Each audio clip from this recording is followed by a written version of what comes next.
पहले उसकी बादशाह और उसकी राह चुनो, तुमको दुनिया से हर एक देख सुनो, तुमको दुनिया की हर एक चीज भी वो देख सुनो।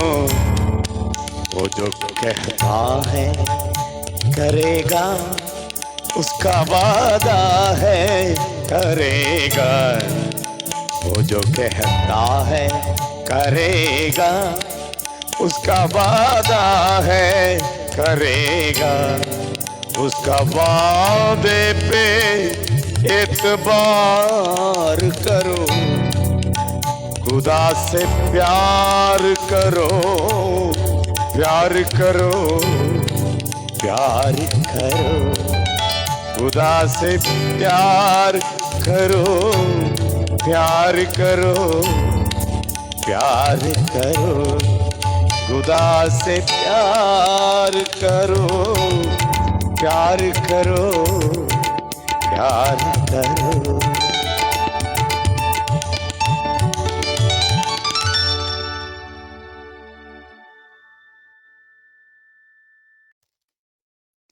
ഒരുപാട് ദൂതന്മാരെ കണ്ടിട്ടുണ്ടായിരിക്കാം നിങ്ങൾ. പക്ഷെ നിങ്ങളോട് സംസാരിക്കുന്ന ദൂതനെ നിങ്ങൾ കണ്ടിട്ടുണ്ടോ? കണ്ടിട്ടുണ്ടോ? പ്രത്യക്ഷത ഒരു പക്ഷെ നിങ്ങൾ കണ്ടിട്ടുണ്ടാകാം, പറക്കുന്നത് കണ്ടിട്ടുണ്ടാകാം, നിങ്ങളുടെ മുറിക്കകത്ത് ഇറങ്ങി വന്നിട്ടുണ്ടാകാം. പക്ഷെ എൻ്റെ രാവിലത്തെ ചോദ്യം ഇതാണ്, നിങ്ങളോട് സംസാരിക്കുന്ന ദൂതനെ കണ്ടിട്ടുണ്ടോ? ഉടനെ നമ്മൾ പറയും, ഒരു ദൂത് കൈമാറാൻ ഒരു ദൂത് വാക്കിന് ദൈവം അയച്ചു, അതൊരു ദൈവദാസനായിട്ടാണ് എൻ്റെ അടുത്ത് വന്നത് എന്ന് ഒരു പക്ഷെ നിങ്ങൾ പറഞ്ഞേക്കാം.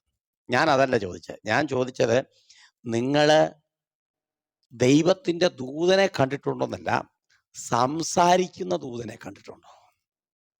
സ്തോത്രം. എന്താ ഭാഷ, എന്നാ ചോദ്യമൊക്കെയാ? വേറെ ചോദ്യങ്ങളൊന്നുമില്ലേ? എൻ്റെ പ്രിയരെ, ഞാൻ പുസ്തകത്തിൽ നിന്നേ സംസാരിക്കുന്നേ. സംസാരിക്കുന്ന അല്ല. ഞാനിത് പറഞ്ഞുകൊണ്ടിരിക്കുമ്പോൾ ഉറക്കമാണോ? എഴുന്നേറ്റോ? ശരി, ദൈവം അനുഗ്രഹിക്കട്ടെ. രാവിലെ ആ ബൂസ്റ്റ് കലക്കിയതും കുടിച്ചേ. ബൂസ്റ്റൊക്കെ നല്ല ശരീരത്തിന് നല്ല ആരോഗ്യം വേണം. ഉറങ്ങണം കേട്ടോ, നന്നായിട്ട് ഉറങ്ങണം. നിങ്ങൾ നന്നായിട്ട് ഉറങ്ങാത്തതുകൊണ്ടാണ് ഒരുപാട് അസുഖം നിങ്ങൾക്ക് ഉണ്ടാകുന്നത്. നല്ലപോലെ ഉറങ്ങണം. സ്തോത്രം. പ്രാർത്ഥിക്കാനിരിക്കുമ്പോൾ ഉറങ്ങരുത്, ഉറങ്ങാനിരിക്കുമ്പം പ്രാർത്ഥിക്കുകയും ചെയ്യരുത് കേട്ടോ. ഞാനിതൊക്കെ പ്രാക്ടിക്കലായിട്ട് പറയുന്നതെന്ന് വെച്ചിട്ടുണ്ടെങ്കിൽ, ചില ആൾക്കാരുടെ ചിന്ത, ഞാൻ ഉറങ്ങിയിട്ട് എത്ര നാളാണെന്നറിയാമോ, പ്രാർത്ഥന തന്നെ പ്രാർത്ഥനയാണ്. അയ്യോ, വേണ്ടെന്ന് ഞാൻ പറഞ്ഞില്ല. നിങ്ങൾ ഉറങ്ങിയില്ല, നിങ്ങളുടെ ശരീരം മണി നിർത്താന്നേ. ഇത് മൊത്തം കെമിക്കൽ എന്ന് നമുക്ക് പറയാൻ പറ്റത്തില്ല. ഇത് മൊത്തം എന്താണെന്നറിയോ, ഈ ഭൂമിയുമായിട്ട് ബന്ധപ്പെട്ട സാധനം. ഇതിന് നല്ല ഉറക്കമില്ലെങ്കിൽ നിങ്ങളുടെ ഉറക്കം ഒരുപാട് പെൻഡിങ്ങിലായിട്ടുണ്ട് ഇല്ലേ? ശരിക്കും ഒരു മനുഷ്യന് 6 മണിക്കൂർ, 8 മണിക്കൂറാണ് പറയുന്നത് മെഡിക്കൽ സയൻസ്. ഞാനൊരു 6 മണിക്കൂറാക്കി ചുരുക്കുക. ഒരു 6 മണിക്കൂറെങ്കിലും നിങ്ങൾ ഉറങ്ങണം കേട്ടോ, നന്നായിട്ട് ഉറങ്ങണം. ഇല്ലെങ്കിൽ വണ്ടി ഓടിച്ച് വല്ലവൻ്റെ വണ്ടിയുടെ അടിപ്പിൽ കയറും ഉറങ്ങിയിട്ടേ. എന്നിട്ട് ദൈവം എന്നെ അത്ഭുതമായി രക്ഷിച്ചെന്നൊക്കെ സാക്ഷ്യം പറയേണ്ടത്. എന്തുകൊണ്ടാ? ഉറങ്ങാത്തോണ്ടാ. നന്നായിട്ട് ഉറങ്ങിക്കേ, നല്ലപോലെ ഉറങ്ങുക. ഉറക്കം വരാത്തൊരു ചില പാലൊക്കെ കുടിച്ചിട്ട് ഉറങ്ങിക്കോ, സുഖമായിട്ട് ഉറങ്ങാം കേട്ടോ. നല്ലപോലെ ഉറങ്ങണം. ഞാൻ കഴിഞ്ഞ മിഷൻ ട്രിപ്പിൽ നിങ്ങൾക്കറിയാമല്ലോ, എന്നോടുള്ള ദേവദാസന്മാരോട് ചോദിച്ചാൽ അറിയാം. ഞങ്ങൾ രാത്രിയിലൊക്കെ വരുന്നതൊക്കെ നല്ല ലേറ്റായിട്ടാണ്. ലേറ്റായിട്ടാണ്. എനിക്കും ഉണ്ടായ ഒരു അപകടത്തിൻ്റെ പ്രയാസം ഉണ്ടായി. ഞാനത് എൻ്റെ ഈ വർഷത്തെ ആദ്യത്തെ പ്രസംഗത്തിൽ, അതെന്ന് പറഞ്ഞാൽ ഇയർ എൻഡിങ് മെസ്സേജിനകത്ത് ഞാനത് പറഞ്ഞായിരുന്നു. നിങ്ങൾ കേട്ട് കാണും. സ്തോത്രം. ആമേൻ. ഉറക്കമില്ലെങ്കിൽ ഭയങ്കര ബുദ്ധിമുട്ടാണ്. എന്നെ സംബന്ധിച്ച് എനിക്ക് പാ കണ്ടാൽ മതി. ലൈറ്റ് എനിക്കൊരു വിഷയമല്ല, സൗണ്ട് എനിക്കൊരു വിഷയമല്ല. എനിക്ക് പാ കണ്ടാൽ മതി. പണ്ട് എനിക്ക് വണ്ടിയില്ലാത്ത കാലത്ത് ഞാൻ പ്രസംഗത്തിനകത്ത് പറഞ്ഞിട്ടുണ്ട്. ആമേൻ. ഞാൻ ഈ KSRTCയിലാണ്. KSRTC കയറിയ ഉടനെ ടിക്കറ്റ് ആദ്യം തന്നെ കണ്ടക്ടറെ ടിക്കറ്റ് മേടിച്ചിട്ട് പറയും, സാറേ എൻ്റെ ഇന്നടത്താണ് എനിക്ക് ഇറങ്ങണ്ടേ, ഇറങ്ങിയില്ല എന്നെ ഇറക്കി വിട്ടേക്കണേ എന്ന് പറയും. ഇതും പറഞ്ഞിട്ട് ഞാൻ അങ്ങ് കയറി കിടന്ന് സുഖമായിട്ട് ഉറക്കുക. സ്തോത്രം. ഉറക്കുക. പൈസലോ. ചില സന്ദർഭങ്ങളിൽ ചെറിയ ദൂരങ്ങളൊക്കെയാണെങ്കിൽ ഉറങ്ങത്തില്ല കേട്ടോ. ഒരുപാട് ദൂരങ്ങളൊക്കെ യാത്ര ചെയ്യുമ്പോൾ 10 മണിക്കൂറൊക്കെ യാത്ര വരുമ്പോൾ നന്നായിട്ട് ഉറങ്ങും. നിങ്ങൾ ഉറങ്ങിയല്ലേ? ഉറങ്ങും. അപ്പം ഉറക്കം മനുഷ്യന് പ്രധാനപ്പെട്ടതാണ്. ഈ ഉറക്കത്തിൻ്റെ ഇടയ്ക്ക് നമ്മൾ സ്തോത്രം എന്താ പറയുക, നമ്മൾ പൊസിഷനൊക്കെ മാറി കിടക്കുന്നതുകൊണ്ടാണ് നമുക്ക് ശരീരത്തിന് കൈയും കാലിനും വേദന ഉണ്ടാകാതിരിക്കുന്നത് കേട്ടോ. അതുകൊണ്ട് നിങ്ങളുടെ കൈക്ക് ഇപ്പോൾ തോപ്പരയ്ക്ക് വേദനയില്ലേ, അതിങ്ങനെ വെച്ച് കിടന്നാൽ നിങ്ങൾ കേട്ടോ, ഇങ്ങനെ വെച്ച് രാത്രി കിടന്നാൽ നിങ്ങൾ പൊസിഷൻ മാറിയില്ല. അതുകൊണ്ട് അങ്ങനെ തന്നെ കിടന്നപ്പോഴത്തേക്ക് അങ്ങോട്ടുള്ള ബ്ലഡിൻ്റെ സർക്കുലേഷൻ കുറച്ച് കുറഞ്ഞു. അങ്ങനെ സംഭവിച്ച വേദന അത് മാറിക്കോളും. കൈ നേരത്തോടെ നേരെ മാറിക്കോളും കേട്ടോ. അതിനുവേണ്ടി ഗുളിക കഴിക്കാൻ വേണ്ടി ഓടിയേക്കരുത് കേട്ടോ. അതൊക്കെ മാറിക്കോളും. പ്രാർത്ഥിക്കുകയും ചെയ്യും. മെസ്സേജിൻ്റെ ഇടയ്ക്ക് ഞാൻ പ്രാർത്ഥിക്കുകയും ചെയ്യാം. ഓക്കെ. അപ്പം ഈ ഉറക്കം പ്രധാനപ്പെട്ടത്. അതുകൊണ്ട് ഉറക്കം കളയരുത്. നന്നായിട്ട് ഉറങ്ങണം. നിങ്ങളുടെ ശരീരം ദൈവത്തിൻ്റെ മന്ദിരമാണ് പ്രിയരെ. ആ നഖമൊക്കെ വൃത്തിയാക്കി വെട്ടി, ആ മുടിയൊക്കെ നല്ല നീറ്റായിട്ട് വെട്ടി വൃത്തിയാക്കി കണ്ടാൽ തന്നെ ആൾക്കാർക്ക് ഒരു സന്തോഷം തോന്നും. നിങ്ങളെ കാണുമ്പോഴത്തേക്ക് ചെകുത്താൻ ആകാശത്ത് നിന്ന് താഴോട്ട് പോകുന്നു, താമസം മാറ്റി വന്ന് ചിന്തിക്കരുത് നമ്മളെ കാണുമ്പോൾ ആൾക്കാർക്ക് കേട്ടോ. അതുകൊണ്ട് എല്ലാം കൊണ്ടും നല്ല വൃത്തിമനായിട്ട് ആ കാലിലെ നഖം ഒന്ന് നോക്കി, പക്ഷിയുടെ നഖം പോലെ ഉണ്ട് ഇപ്പം ഇല്ലേ. ആ നെയിൽ കട്ടർ എടുത്ത് വെട്ടിക്കത് നല്ല വൃത്തിയാക്കി വെട്ടി, റൗണ്ട് അടിച്ച് വെട്ടി, പേസ്റ്റ് ഒന്നും തൂത്തില്ലേലും വേണ്ടിയില്ല, ഹീലൊന്നും അടിച്ചില്ലേലും ആ നഖമൊക്കെ ഒന്ന് വൃത്തിയാക്കി എല്ലാം ഒന്ന് നീറ്റായിട്ട് ക്ലീനായിട്ട്. ആ ചെരുപ്പ് ചെരുപ്പ് ചില ആൾക്കാർ ഭയങ്കര പ്രാർത്ഥന പരിപാടിക്ക് അവരുടെ ചെരുപ്പ് കണ്ടാൽ മതി, ഒന്ന് കഴുകിക്കൂടെ? സ്തോത്രം. നല്ല നീറ്റായിട്ടൊക്കെ നടക്കണം കേട്ടോ. എങ്കിൽ ദൂതൻ അടുക്കളോട്ട് വരണമെങ്കിൽ നല്ല നീറ്റ് വേണം, നല്ല ക്ലീൻ ആയിട്ടിരിക്കണം. ദൈവത്തിന് സ്തോത്രം. നോക്കിയേ, സംസാരിക്കുന്ന ദൂതൻ എങ്ങോട്ടാണ് വന്നെന്നറിയോ? ഒരു കാരാഗ്രഹത്തിനകത്തേക്കാണ് വന്നത്. എവിടെ എഴുതിയിരിക്കുന്നത് അല്ലേ? അപ്പോസ്തല പ്രവൃത്തി 5-ാം അധ്യായത്തിൻ്റെ 20-ാം വാക്യത്തിലേക്ക് നിങ്ങൾ വരണം. അവിടെ എഴുതിയിരിക്കുന്നത്, നിങ്ങൾ ദൈവാലയത്തിൽ ചെന്ന് അല്ലേ, ദൈവാലയം ചെന്ന് ഈ ജീവന്റെ വചനം എല്ലാം ജനത്തോട് പ്രസ്താവിപ്പിനെന്ന് പറഞ്ഞു. ആരാ പറഞ്ഞേ? ദൂതൻ പറഞ്ഞെന്ന് എങ്ങനെ തെളിവ്? മേലോട്ട് വയ്യാം. രാത്രിയിൽ 19-ാമത്തെ വാക്യം, രാത്രിയിലോ കർത്താവിന്റെ ദൂതൻ കാരാഗൃഹത്തിന്റെ വാതിൽ തുറന്ന് അവരെ പുറത്തു കൊണ്ടുവന്നു. നിങ്ങൾ കണ്ടോ, പുറത്തു കൊണ്ടുവന്നിട്ട് അവരോട് പറയാം, നിങ്ങൾ ദേവാലയത്തിൽ ചെന്ന് പ്രസംഗിച്ചോളാം. എന്നാ പറയണ്ടേ? ദേവാലയത്തിൽ ചെന്ന് സ്തോത്രം, ഈ ജീവന്റെ വചനം എല്ലാം ജനത്തോട് പ്രസ്താവിപ്പീൻ. കണ്ടോ, ദൂതൻ വന്ന് സംസാരിക്കുക. ഞാൻ ഈ ദൂതനെ കുറച്ച് പേരുടെ വീട്ടിലോട്ടൊന്ന് ലിസ്റ്റ് കൊടുത്ത് വിട്ടാലോ എന്ന് ചിന്തിക്കുക. കാരണം അവര് അടുത്ത പ്രസംഗം തയ്യാറാക്കിക്കൊണ്ടിരിക്കുക. അതിനകത്ത് ചില സബ്ജക്റ്റുകളൊക്കെ ഉണ്ട്. നല്ല കാര്യമാണ് സബ്ജക്റ്റൊക്കെ പ്രസംഗിച്ചോട്ടോ, തെറ്റൊന്നുമില്ല. ഞാൻ പറഞ്ഞില്ല, ഈ വർഷം എന്നല്ല, ഇനി വിമർശനമേ ഇല്ല. പക്ഷേ ദൈവത്തിൻ്റെ പരിശുദ്ധാത്മാവ് നിങ്ങളിലൂടെ പ്രതീക്ഷിക്കുന്ന ചില കാര്യങ്ങളുണ്ട്. അത് നിങ്ങൾ ചെയ്തേ പറ്റൂ. പരിശുദ്ധാത്മാവിന് നേരിട്ടിറങ്ങി വന്ന് ഇവിടെ ഇനി ഒന്നും ചെയ്യാൻ പറ്റത്തില്ല. നമ്മുടെ കൂടെ ഉണ്ട്, ഫുൾ ടൈം നമ്മുടെ കൂടെ ഉണ്ട്. ഇപ്പോൾ നമ്മുടെ കൂടെ ഉള്ളത് പരിശുദ്ധാത്മാവാണെന്നുള്ള കാര്യം മറക്കരുത്. യേശു കൂടെയുണ്ട്, പരിശുദ്ധാത്മാവിലൂടെയാണ്. പിതാവായ ദൈവം കൂടെയുണ്ട്, പരിശുദ്ധാത്മാവിലൂടെയാണ്. അപ്പോൾ നമ്മുടെ കൂടെ ആരാ ഉള്ളതെന്നുള്ളത് കൃത്യതയോടെ നമുക്ക് ബോധ്യം വേണം. എന്നിട്ട് വേണം നമ്മൾ കുറേ കാര്യങ്ങൾ ചെയ്യാൻ. ശ്രദ്ധിച്ചേ,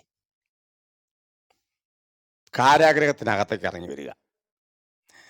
അവരെ പൊതു തടവിൽ എല്ലാവരെയും ഇടുന്നോടത്ത് തന്നെ പിടിച്ചിട്ടു, പൊതു തടവിലാക്കി. ഈ പൊതു തടവിൽ കിടക്കുക, റിമാൻഡിലിട്ടേക്കുക. അപ്പോൾ ഈ പൊതു തടവിൽ നിന്ന് ഇവരെ അതിനകത്ത് വേറെ ആൾക്കാർ കാണുമെന്ന് എൻ്റെ പ്രതീക്ഷ. പൊതു തടവിലാക്കി എന്ന് പറയുമ്പോൾ വേറെ ആൾക്കാർ കാണുമായിരിക്കും.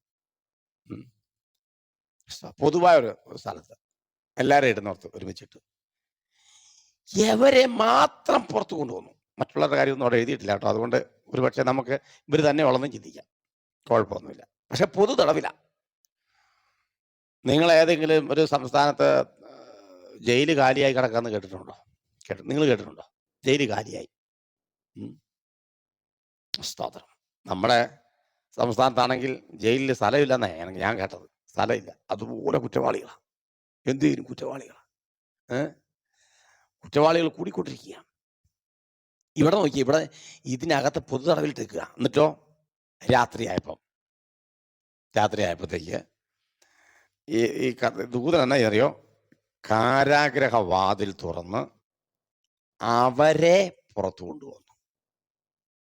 ബാക്കിയുള്ളവനെല്ലാം ഇതിനകത്ത് തന്നെ കിടപ്പുണ്ടാകും. പ്രത്യേകിച്ച് അവിടെ എഴുതിയിട്ടുണ്ട്, അവരെ പുറത്തു കൊണ്ടുവന്നു. സ്തോത്രം. പുറത്ത് കൊണ്ടുവന്ന് കഴിഞ്ഞിട്ട് രക്ഷിച്ച എന്തിനാ ജയിലിൽ നിന്ന് പുറത്ത് കൊണ്ടുവന്നേ? ജയിലിൽ നിന്ന് എന്തിനാ പുറത്ത് കൊണ്ടുവന്നേ? ഞങ്ങൾ ജയിലിലായിരുന്നു, നിങ്ങളെല്ലാം ഞങ്ങൾക്ക് വേണ്ടി പ്രാർത്ഥിച്ചു, ഞങ്ങളെ വിടുവിച്ചു എന്നൊക്കെ പറഞ്ഞു. കുഴപ്പമൊന്നുമില്ല, അതൊരു വിടുതലിന്റെ സാക്ഷ്യമാണ്. അൾട്ടിമേറ്റ് പർപ്പസ് എന്താ?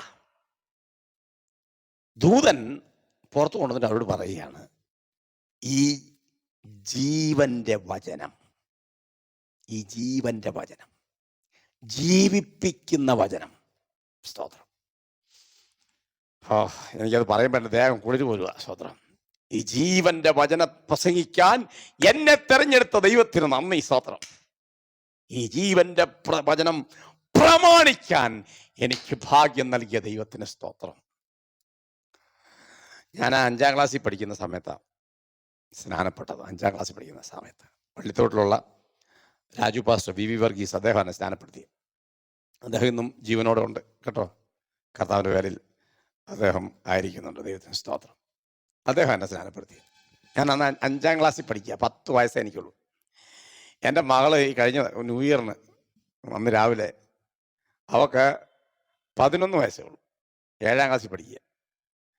ഞാൻ 5ാം ക്ലാസ്സിൽ പഠിക്കുമ്പോൾ സ്നാനപ്പെട്ടു. എൻ്റെ മകള് 7ാം ക്ലാസ്സിൽ പഠിക്കുമ്പോൾ സ്നാനപ്പെട്ടു. മൂത്ത മോള് ഓൾറെഡി സ്നാനപ്പെട്ടതാണ്. ദൈവത്തിന് സ്തോത്രം. സ്തോത്രം. ഈ വചനം പ്രമാണിക്കാൻ,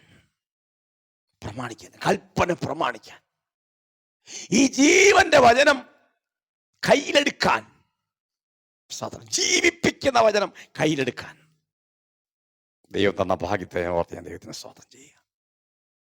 സ്തോത്രം. സംസാരിക്കുന്ന ദൂതനാട്ടോ. ഭൂതം എന്ന് പറയാ. പിന്നെ നിങ്ങൾ രണ്ടുകൂടെ എങ്ങോട്ടാ പോകേണ്ടതെന്നും പറഞ്ഞു. നിങ്ങൾ ദേവാലയത്തിൽ ചെന്ന്, എത്ര ക്ലാരിറ്റി ആയിട്ടാ പറയുന്നത്.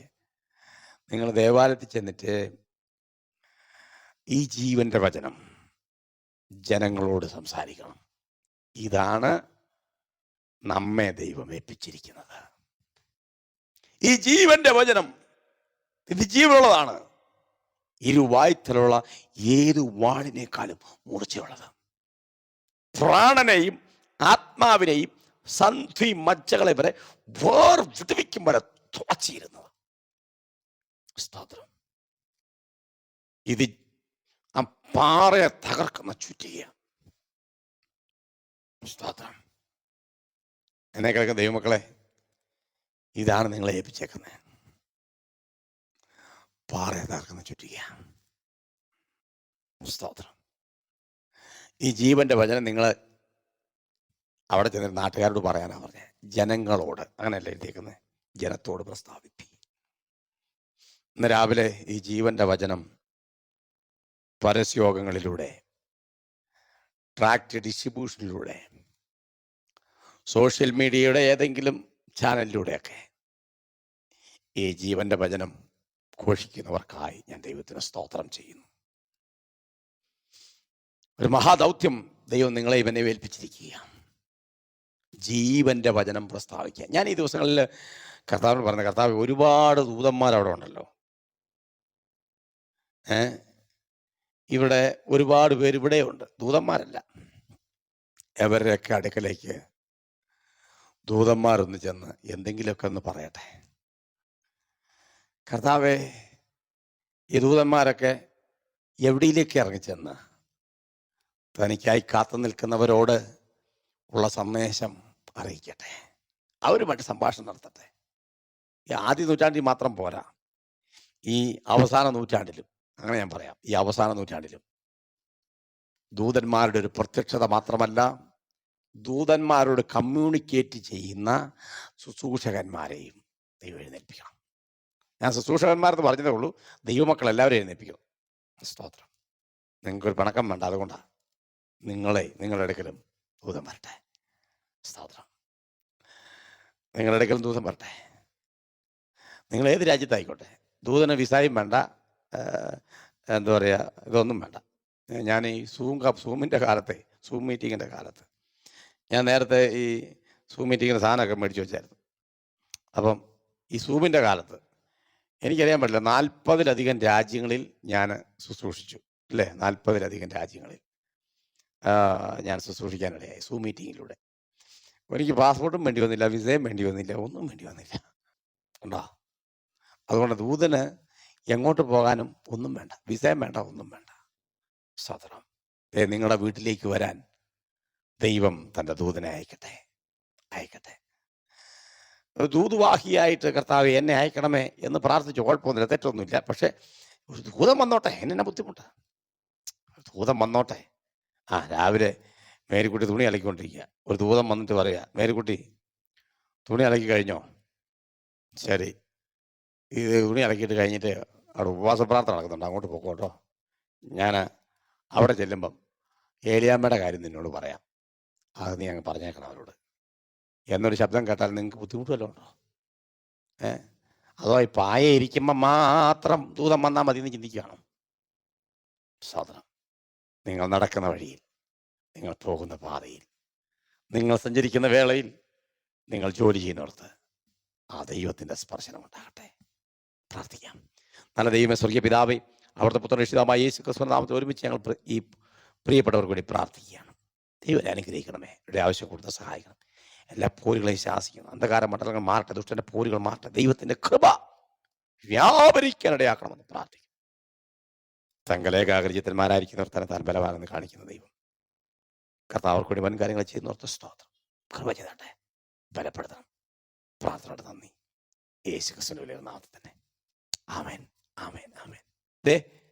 പറഞ്ഞതുപോലെ അവർ ചെയ്തു കേട്ടോ, പറഞ്ഞതുപോലെ ചെയ്തു.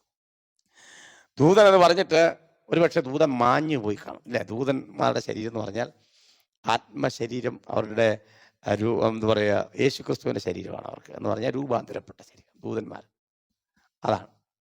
അവർക്ക് പെട്ടെന്ന് ഒരു ഇമേജിൽ വരാനും പറ്റും. അവർക്ക് ആ ഇമേജ് അത് അപ്രത്യക്ഷമായി പോകാനും കഴിയുന്ന ശരീരം. അതുകൊണ്ട് ഞാൻ പറഞ്ഞു, എവിടെയും വരും. നിങ്ങൾ അടച്ചും പൂട്ടിയിട്ട് മുറിക്കാതിരുന്നോ, അതിനകത്തും വരും, എവിടെ വേണേലും വരും. ഒറ്റ കാര്യമുള്ളൂ, തരുന്ന സന്ദേശം എന്താണെന്ന് നോക്കണം. എന്താണ് തരുന്ന സന്ദേശം? ചിലപ്പോൾ തരുന്ന സന്ദേശം ഇതായിരിക്കും, മേരിക്കുട്ടി പ്രാർത്ഥന നിർത്തിക്കേ, മേഴ്സിയായിട്ട് പോയിട്ട് ആദ്യം പോയി നിലപ്പുറാഴ്ച എന്നിട്ട് പ്രാർത്ഥിച്ചാൽ മതി. അതൊക്കെ ആയിരിക്കും. നമുക്കൂടെ ദേഷ്യം വരും ദൂതനോട്. വന്നേക്കുക, എന്നിട്ട് മാഞ്ഞു പോയല്ലോ, അത് നേരം നിൽക്കാൻ പറ്റിയോ എന്നൊക്കെ വേണം നമ്മൾ ആ ദൂതനെ കളിയാക്കി കളയും. സ്തോത്രം. ഒന്നും പറയണ്ട, കർത്താവിനെ നിങ്ങൾ ഉപയോഗിക്കാനുള്ള സമയമായി. സ്തോത്രം. ചില പ്രത്യക്ഷതകൾ ദൈവം നിങ്ങൾക്ക് ഉണ്ടാക്കട്ടെ. ദൈവം നിങ്ങളെ സമൃദ്ധിയായിട്ട് അനുഗ്രഹിക്കട്ടെ.